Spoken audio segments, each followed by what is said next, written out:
The holiday season's quickly approaching and you're probably looking at upgrading your suitcase during one of the holiday sales, or possibly just upgrading your suitcase for that holiday trip. In today's video, I'm gonna share my experience and what it's been like traveling with this Level 8 suitcase right here. And of course, as usual, I'm gonna unpack all the details about it. I'm gonna show you all the ins and outs, the nooks and crannies, to figure out if this is gonna be the suitcase for you. With all that being said, we have a lot to talk about, so let's get into it.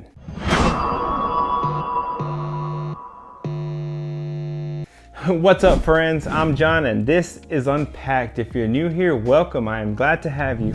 On this channel, we like to talk about different backpacks, slings, everyday carry items, and all sorts of different travel related gear. Now, if you like videos like that or you find any value in today's video, please consider hitting like and subscribe, as that directly supports me and the channel. Thank you.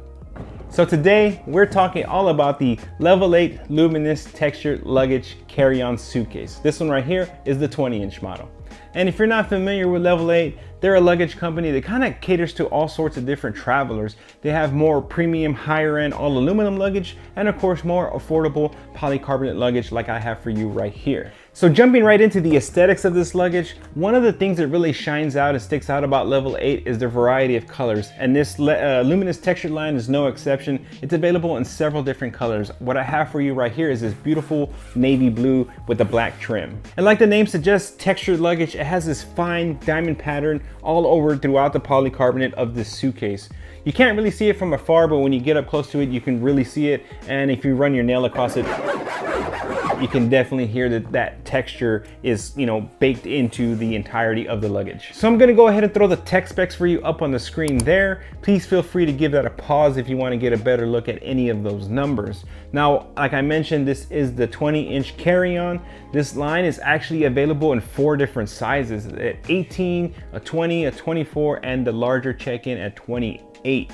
Now this 20-inch model right here that I have for you, it's gonna be perfect for American domestic travel. Now while I was traveling with it, I took it over to some of the budget airlines just to measure in some of their sizes. I think I tried Alaskan, Frontier, Spirit. It fit within the dimensions of carry-on, not personal items, so don't get it confused. Carry-on for all of those specific carriers right there. Now, if you're traveling in Asia where the restrictions are a little bit stricter, like in Europe and Southeast Asia, that 18-inch model is going to be a little bit more appealing for those sorts of trips. Now, coming in at a 40-liter size, Level 8 says you should be able to travel for at least 5 days. I agree.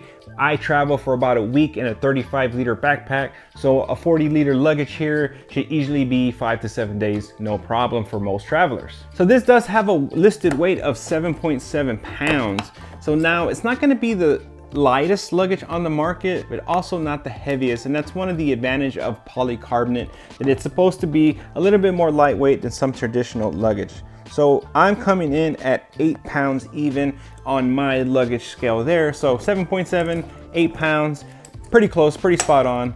But if you're traveling like in Southeast Asia, where weight limits can be really a hindrance on what you bring and what you carry, this is not going to be the most lightweight luggage to bring for you on a trip like that. But like I mentioned, domestic travel in the US, this is going to be no issue as it fits in most places. But just something to keep in mind, at 8 pounds, that's something that you're going to have to factor in depending where you're traveling in the world. Now, when it comes to external features, this is a pretty minimal suitcase, so you're not going to have any outside pockets, any zipper pockets, no laptop access, anything of that sort there. On the back side, you do have 4 little feet there to help you put your luggage down and keep it off the surface of the luggage to help protect it a little bit more. Along the top, it does have an integrated TSA luggage lock at the top. Again, those metal zipper tabs just easily buckle into there. Now on the website, it doesn't list the manufacturer of the zippers, so I don't know if they're like YKK or anything like that, but they operated pretty smooth. They do lock into the lock fairly easy. I haven't had any issues with the zippers, but just something to note. So one of the things that people care about the most when they're looking at luggage, they're looking at the handles, they're looking at the zippers, and they're always looking at the quality of the wheels. Now this suitcase does use 4 double 360 spinning wheels. Now one thing that's going to set this apart from some of the cheaper luggage on the market is it's using a ball bearing style wheel on this luggage. So that's something you kind of see on the higher end luggage, kind of when you get past that $200, $250 price point. That's when you see luggages implement that ball bearing style of wheel. Now what that's going to mean for you is these wheels are going to be super smooth. I mean, they just glide. They do mention them being super silent. They don't make a lot of noise. So I can tell you from experience, there is a very big difference from using a traditional caster wheel to this ball bearing constructed style wheel here. Now these wheels are extremely smooth. I had no issues walking in the street, walking on the sidewalks, walking through tile, walking through carpet of the airport and the hotel. No issues at all. These wheels are so smooth that I forgot what city I was in, but I stopped in the layover and I went to the bathroom.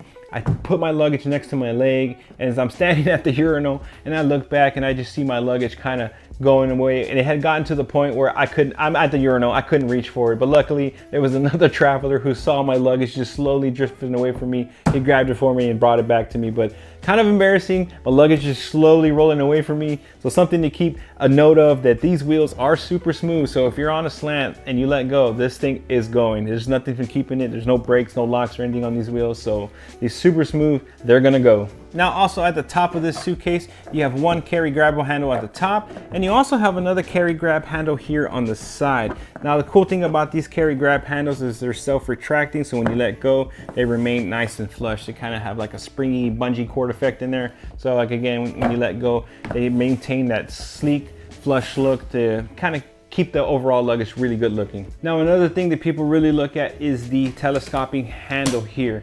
Now I will admit, out of the box, this handle was a little stiff, especially from the very start right here. It was real sticky getting out of that first position. But the more I use this luggage, the more and more that easier that this telescoping handle, more smoother it became, I should say, overall. Now it just uses this center push button here, and you can pull the telescoping handle out. It has 4 different positions, and I kind of feel like 4 different locking positions should cover most of people's height, so no real big concern there. Now the overall play in the handle, it did have a little bit of play. Nothing major. It's not the loosest handle I've ever seen, but hey, you can kind of expect that for most any telescoping handle. I know some companies are better than others with the slack. This one I would say is middle of the road. Not the best, wiggly handle I've ever had, also not the worst. So once you get into the inside of this luggage, it does open up full clamshell, and this luggage is split equally 50-50. So you're gonna have 2 equally sized compartments on each side of the luggage. So as soon as you open it up, you're met with this nice gray mesh. Now this mesh isn't very giving, but it does feel very durable. It is like a netting style, so it feels cloth, but it doesn't feel cheap like you're gonna snag and tear it. It actually feels very, very durable. It has a little bit of give to it, but it's not the most elastic mesh. It's not like a power mesh that you would find in a backpack, anything like that. But one side is just the divider, and on the other side you do have 2 pockets. Now I find these pockets to be actually pretty useful, and we'll get to that when we start packing this bag out, but I was glad to see 2 additional pockets on the outside of this divider here. So once you get into the compartment, you do have dual zippers. Again, I don't know the manufacturer of the zippers, but they operate very, very smooth. Both of them, no issues with the zippers on the inside as well. Again, you have more of that gray interior at the bottom. Now this gray liner that they're using on the inside does feel very durable, doesn't feel cheap at all. Should be able to hold up for the life of the luggage. And I love that they chose to go with the gray as well, a little bit of a contrasting color instead of just looking into a black hole. Now on the other side compartment, again, you do have dual zippers to open up the mesh divider. Now on this side, you're gonna have that same liner. The only difference on this side here is you do have the aluminum railing for the handle. So that's gonna eat into the bag's capacity a little bit. And as well, down at the bottom, you have the wheel bumps, little wheel wells there to give the wheel space. So that's also gonna eat into the overall capacity of this luggage. But that's pretty standard. There's not very many luggages that don't have this design. So I've seen this a lot of times in many different luggages. I own several different carry-ons that are kind of all constructed that way. It just is what it is. You're gonna lose a little bit of space. I can open up this liner here to show you. There you go, you see that aluminum railing there, and that's where the handle, it recesses in when it's not deployed, but it's kind of the nature of the beast. And one of the downsides to traveling with hard-sided suitcases is that you do lose some capacity to the railing and of course the wheel wells. Now when it comes to packing the suitcases out, this is where it really surprised me. I know it has a listed capacity of 40 liters, and like I mentioned, you're gonna lose a little bit of space to that aluminum railing and the wheel well, so I expected it to be a little bit tighter than 40 liters. But overall, I think it's, even with that stuff in there, it's still pretty close to 40 liters. Now I have my normal loadout here, that what I typically travel in with a 35-liter backpack. I have my Peak Design packing cube here, and I just use packing cubes. It helps me organize a little bit better. Your results may vary. Can you fit more clothing in here without packing cubes? Possibly, especially if you do the hack of loading like socks and underwear here to take up the little spaces in between the railings. So if you're really efficient, there's ways and there's hacks to really maximize the capacity of this. For me, I'm pretty well seasoned at traveling, so I have my specific loadout pretty well dialed in. So in this medium Peak Design packing cube, I kind of have my standard loadout here. I have a pair of jeans, 2 additional pairs of pants, and I have 1, 2, 3, 4 shirts rolled up there at the bottom. And that's typically what I would use for 5 days. I would just interchange the shirts and pants and kind of make different outfits between that setup there. That's what I travel with, but of course your results may vary. But just kind of imagine how you pack and imagine what could fit in here for yourself. Now the medium packing cube fits perfect in this carry-on suitcase. It bulges out a little bit, but it won't be an issue, as you'll see here in a little bit. And then of course I have 5 days worth of socks and underwears in my small Peak Design packing cube. So these Peak Design packing cubes kind of fit perfectly in this suitcase. As you can see right there, it's kind of like perfect fit there. So you still have these 2 mesh pockets on the outside of the divider, and these were a nice surprise. I actually got more function out of them than I initially thought I would. I thought they were going to be tight and kind of unusable, but I found this to be a great place to put some of my bulkier travel gear.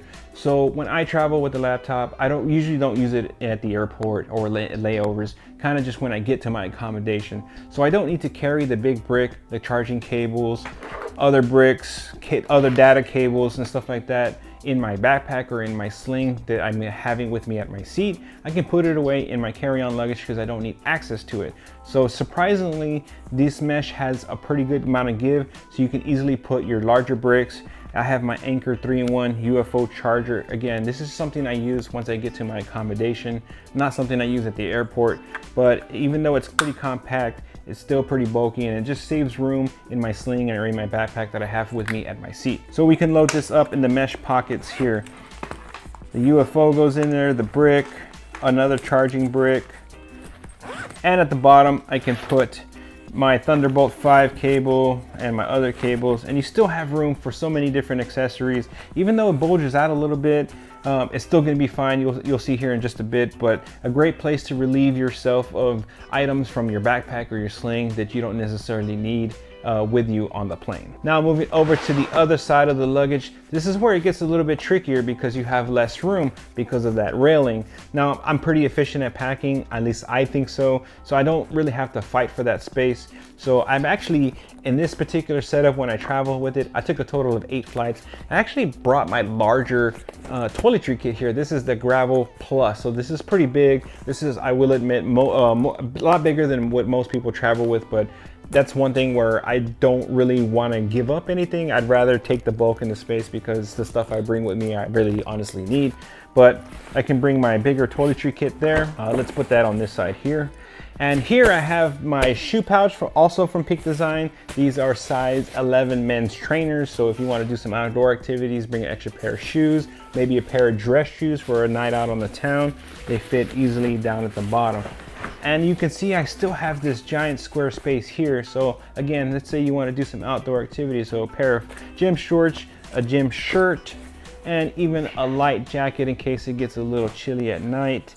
I still have room for all of that here. So if you don't travel with the large toiletry kit or even a pair of shoes, you can fit more clothing and more stuff into this. So that's where I was kind of saying that listed at 40 liters capacity, even with losing room, I still think it's pretty close to that 40 liters, maybe even just a tad more. Now, even though you can see stuff bulging out through the mesh, and when you try to close it up, you can see that it stops right there. I got a good 4 inches of gap that this thing doesn't even close. But these zippers are amazing, and I'll demonstrate that for you right now.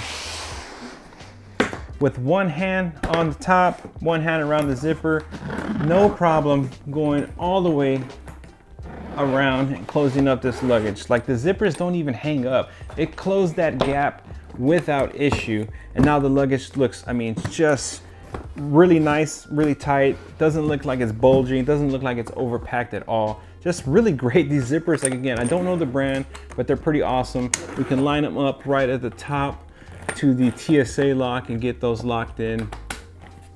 So that's also one thing that I really liked about this luggage, is that the zippers, I didn't have to fight them. Even with my luggage bulging, with one hand I was able to get around all the corners and close this thing up super quick. I didn't have to sit on my luggage, try to close it up with and fight the zippers. So really surprised at that, especially at a luggage in this price range. At $170, it's not the most premium. It's also not the most cheapest on the market either, because you can get some $40 luggages, but this is kind of in that middle of the road, but it performs like a higher end luggage. So I took this luggage on a total of 8 flights. I did fly internationally with it, but at no point did I check this luggage. So all my experience with it is carry-on overhead bin storage. Now the main thing I really liked about this luggage is the overall aesthetic. It maintains that classic boxy look of a carry-on, but because Level 8 offers it in so many different colors, you can pick one to match your own personal aesthetic. For me, the navy one that I picked is lovely. I love the color. I love the contrast of the black trim. Now, even though you do have Level 8 branding right in front and center of the front of the luggage, it's not loud, it's black, it blends in with the overall aesthetics. Now, you do have some the 8s at the wheels are yellow, but again, it's like a nice little color splash that matches up with the navy, in my opinion. So overall, the aesthetic of this luggage, it looks a lot more expensive than the actual price tag. So one thing that really surprised me was the overall capacity for the 20-inch. Now the 20-inch, like I mentioned, fit in a variety of budget carriers, your Spirit, your Alaskan, your Frontier. So it's good to know that it will pass on those budget airlines, but the overall utilization of space on the inside still felt very efficient. I was able to pack my entire load out, even threw some things in there that I normally don't travel with, just to fill the space. I mean, overall awesome. So Level 8 says you should be able to travel for 5 days with this luggage. I agree, you should get at least 5 days out of this, if not more. And one thing that I think travelers are going to be really concerned about is the performance of the wheels. And because I do use and test everything on this channel, I can tell you from first-hand experience that these 360 spinners, these double wheels, are going to perform really well, roll really smoothly over streets, sidewalks, carpets, tile, you name it. I took this luggage with it and it performed flawlessly. So there's going to be no real concern there. Now, even though I did enjoy the overall aesthetics, especially this diamond texture, one thing that I learned when traveling with this is that it picks up scratches fairly easy. Now I have a variety of scratches up at the top and a whole bunch of scratches, pretty deep scratches too here along the bottom, along the sides, some long scratches like that, scratches along the plastic trim, along the plastic handle, and that's purely from overhead use only, in and out of the overhead bin. Did not check this luggage, and I was able to pick up quite a few battle scars in just 8 flights of carry-on. Now for some people that's going to be an issue who want to protect the overall aesthetic. I've even seen some people use luggage covers on the outside just to protect their luggage. So if you're one of those people, this may not be the luggage for you, because it does pick up scuffs and scratches fairly easy in my experience. But for me personally, these scuffs and scratches are just a telltale sign of a luggage well traveled. Another thing that I experienced while traveling with this luggage is the handle. Like I mentioned, that initially my first couple of trips with this handle, it was kind of stiff getting out of that first position where I had to tug on it a few times. Now it did work itself out a little bit better as I broke this luggage in and traveled with it more, but it was just something that I noticed right out of the gate. The user experience wasn't exactly super smooth, no pun intended, but as it wore in, as I used it more, it wore in a little bit better. But just something of note, and something I wrote down that, you know, it wasn't the smoothest experience right out of the box. So overall, at $170 asking price for this, I think it's a pretty good deal of a luggage. I felt that I got more value out of it than what the price tag would suggest.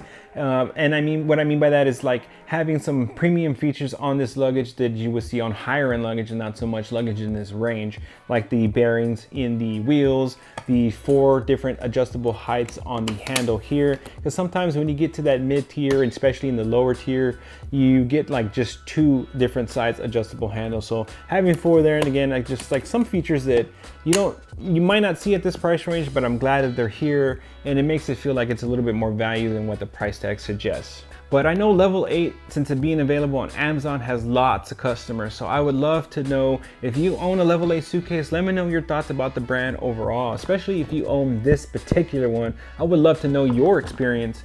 What do you guys think about picking up scratches and scuffs and all sorts of things while traveling?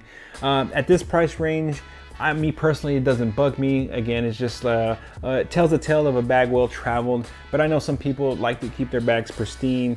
You know, if you were traveling with like a $3,000 Rimowa, that might be a different story, but even then, those people who get those premium luggages still pick up dents and dings, and kind of gives the bag a little bit of its own character. But I would love to know your thoughts. What do you guys think about battle scars on luggage? Is it a rite of passage, or it just diminishes the overall look for you? Let me know your thoughts. If you made it this far in this video, thank you so much for sticking around to the end. It means a whole lot to me.